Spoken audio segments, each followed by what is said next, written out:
সালামু আলাইকুম। কেমন আছেন সকলে? আমি কম্বোডিয়া থেকে রাসেল বলছি। প্রবাসীদেরকে আসলে সকলে টাকার মেশিন মনে করে। আমরা প্রবাসীরা একটা নির্দিষ্ট টাকা ইনকাম করি।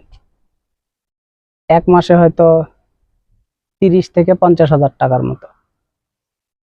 সেখান থেকে আমাদের পরিবার আছে, নিজেদের খরচ আছে। এরপরেও দেশের বাইরে থাকা, নিজেদের কাছে কিছু টাকা রাখতে হয়, যেন কখনো বিপদে পড়লে ওই টাকার উসিলায় বিপদ থেকে রক্ষা পাওয়া যায়।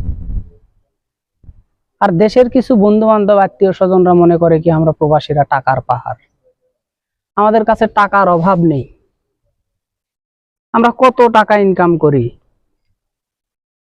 ফোন করে যখন বলে ভাই আমাকে এত টাকা দাও, আমাকে এত টাকা দাও। ভাই একটা কথা বলি, পরিবার ছাড়া এই প্রবাসে আপনার আপন কেউ নাই। আপনি দিন শেষে আপনার পরিবারকেই পাশে পাবেন। আপনার বাবা মা, আপনার স্ত্রী সন্তান, তাদের কথা শুনবেন। টাকা আপনি যতই কামাই করেন, টাকাগুলো সৎ পথে সৎ ব্যবহার করবেন। সকল প্রবাসীদের জন্য শুভকামনা রইল। ভালো থাকবেন, সুস্থ থাকবেন। আল্লাহ হাফেজ।